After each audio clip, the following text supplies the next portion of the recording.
नमस्कार दोस्तों, आप सबका स्वागत है आपके अपने चैनल द गेम चेंजर पे। दोस्तों ये वीडियो है ट्रेंडिंग न्यूज सीरीज का एक और नया फ्रेश एपिसोड। कुछ कमाल के न्यूज है, कुछ कमाल के अपडेट्स हैं, तो आप लोग इस वीडियो के अंत तक बने रहिए। मैं एक एक करके सबको आपको बताते जाता हूँ। चलिए सबसे पहले हम लोग अपने देश नेशनल न्यूज से स्टार्ट करेंगे। मंडे फरवरी 1 तारीख को इंडिया के लिए एक बहुत ही बड़ा दिन होने वाला है, क्योंकि उस दिन बजट का अनाउंस किया जाएगा। हमारे फाइनेंस मिनिस्टर निर्मला सीतारामन जी वो 11 बजे आएंगे और आप सबके सामने जो इंडिया का इस साल का बजट होगा 2021-22 सेशन के लिए वो आपको बताएंगे। अभी आप में से बहुत लोग ऐसे हो सकते हैं जिनको पता नहीं है कि बजट क्या होता है। देखो, बजट नाम से ही सजेस्ट करता है कि जो इंडिया के पास पैसा है वो कैसे यूज़ किया जाएगा। जैसे आप लोग फैमिली में प्लानिंग बनाते हो ना, मतलब आपका फैमिली इनकम कुछ है तो एक साल के लिए कुछ आप लोग प्लान बनाते होंगे कि इतने पैसे हम वैकेशन में खर्च करेंगे, इतने पैसे में हम एक नया बाइक लेंगे, इतने पैसे में हम इमरजेंसी यूज़ के लिए रखेंगे, इतना पैसा सेविंग करेंगे। तो सेम टू सेम इतना बड़ा देश है तो प्लानिंग तो करनी पड़ती है।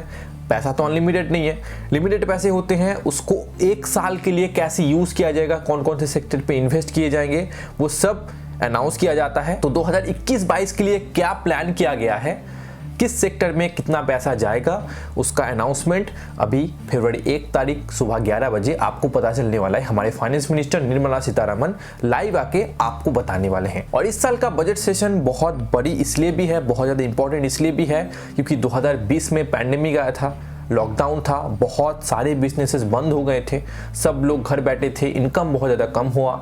इंडिया ऑफिशियली डिसीजन पे जा चुका है, इंडिया का जो इकोनॉमी है वो अभी डाउन चल रही है। तो उसको कैसे रिवाइव किया जाए, उसका प्लान किस तरह से गवर्नमेंट कर रहा है, उसके बारे में भी आपको पता चलने वाला है। इस बार और एक चीज़ होगी, हिस्ट्री में इससे पहले कभी भी पेपरलेस बजट नहीं आया था, लेकिन स्पेशली फाइनेंस मिनिस्टर ने रिक्वेस्ट किया है कि इस बार का बजट का जितना भी डॉक्यूमेंट्स होगा उसको प्रिंट नहीं किया जाएगा।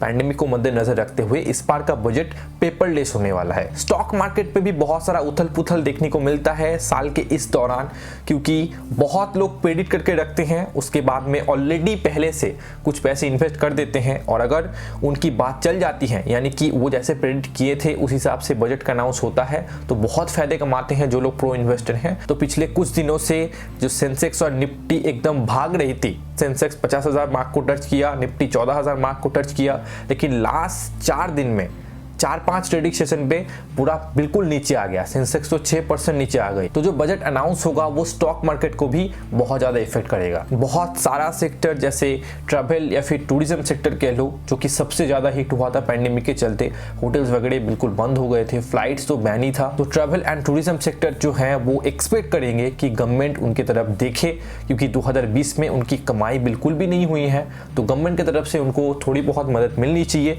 लेकिन मेरे या फिर आपके कहने से कुछ नहीं होगा, वो तो फरवरी 1 तारीख को ही पता चलेगा। चलिए बॉस, अगली न्यूज की तरफ आगे बढ़ते हैं। अगली न्यूज आ रही है टेक न्यूज। एक बहुत बड़ी न्यूज आ रही है दोस्तों। एक बिल गवर्नमेंट ने लिस्ट किया है जिसको ये जो बजट सेशन है उसमें ही कंसीडर किया जाएगा। अगर वो बिल पास होता है तो जितने भी प्राइवेट क्रिप्टो करेंसीज है इंक्लूडिंग बिटकॉइन वो इंडिया में बैन हो जाएगा। और इंडिया प्लान कर रहा है कि ऑफिशियल डिजिटल करेंसी बनाया जाए इंडिया के लिए स्पेशल, जिसको आरबीआई अप्रूव करेगी। उस बिल का नाम है the crypto currency and regulation of official digital currency bill. RBI plan कर रहा है कि जो इंडियन रूपी है उसको कैसे डिजिटलाइज किया जाए। हालांकि जो क्रिप्टो करेंसी का टेक्नोलॉजी है उसको जरूर से प्रमोट किया जाएगा, उसका यूज को भी प्रमोट किया जाएगा, लेकिन जितने भी प्राइवेट क्रिप्टो करेंसीज है उनको बैन की जाएगी। ये पहली बार नहीं है, 2018 में भी आरबीआई ने क्रिप्टो करेंसी का लेन देन बैंक्स और ई वॉलेट्स के द्वारा उसको बैन किया था, और सुप्रीम कोर्ट ने भी राय आरबीआई के पक्ष में ही दिया था। 2019 में एक पैनल बिठाया गया था जिन्होंने प्रपोजल दिया था कि अगर कोई भी बंदा इंडिया में क्रिप्टो करेंसी यानी कि बिटकॉइन वगैरह सेल करता है, होल्ड करता है या फिर उससे लेन देन करता है तो उसको 10 साल जेल की सज़ा मिलनी चाहिए। हालांकि वो प्रपोजल ही बन के रह गया, वो उसको गवर्नमेंट ने पास नहीं किया। तो ये जो 2021 में एक बिल की मैं बात कर रहा हूँ जो कि लिस्ट हुआ है, उसके लिए आप चिंता मत करो। और अगर ये बिल पास होता है तो जितने भी लीडिंग प्लेटफॉर्म्स है जैसे WazirX, CoinSwitch, कुबेर, CoinDCX वगैरह जिससे आप लोग बिटकॉइन का लेन देन करते हो, इनको भी बहुत ज़्यादा इफेक्ट होगा। चलिए अगली न्यूज़ आ रही है स्पोर्ट्स न्यूज़। पहली बार के लिए दोस्तों हिस्ट्री में रणजी ट्रॉफी नहीं खेला जाएगा इंडिया में। 1934 साल के बाद में 2021 में, जबकि रणजी ट्रॉफी नहीं खेला जाएगा, बीसीसीआई ने अनाउंस कर दिया है। इस साल 2020-21 सीजन में विजय हजारे ट्रॉफी खेली जाएंगी। सीनियर वुमेन्स का एक ओडीआई टूर्नामेंट होने वाला है। अंडर 9 का एक विनू मैनकार्ट ट्रॉफी होगा, लेकिन इस साल कोई भी रणजी ट्रॉफी इंडिया में नहीं खेला जाएगा। अगली खबर आ रही बीबीएल की तरफ से। बीबीएल का फाइनल होने वाला है दोस्तों। उससे पहले जो क्वालिफायर था पर्थ स्कॉचर्स और सिडनी सिक्सर्स के बीच में, उस मैच में सिडनी सिक्सर्स ने पर्थ स्कॉचर्स को 9 विकेट से हराया और सीधा फाइनल में जा पहुंचा। लेकिन उस मैच में कुछ इंसिडेंट हुई जिसके बारे में मैं आपको बताना चाहता हूं। सबसे बड़ी इंसिडेंट आपको पता होगा कि बीबीएल में डीआरएस का सहारा नहीं लिया जाता। बीबीएल बहुत ही अजीबोगरीब नियम लाता है अपने टूर्नामेंट में, जैसे बिग बूस्ट हो गया, एक्स फैक्टर हो गया, लेकिन डीआरएस जो कि सब जगह भी इस्तेमाल हो रहा है इंक्लूडिंग आईपीएल, बीबीएल में नहीं होता है और उसका खामियाजा उनको भुगतना पड़ा। क्वालिफायर मैच था, मिचेल मार्श को एक ऐसे अंपायर ने आउट दिया जो कि आउट था ही नहीं और सब लोग उसे क्रिटिसाइज कर रहे हैं। मिचेल मार्श खुद पिच पे गुस्सा हो गए थे, अंपायर को गाली बक दिए।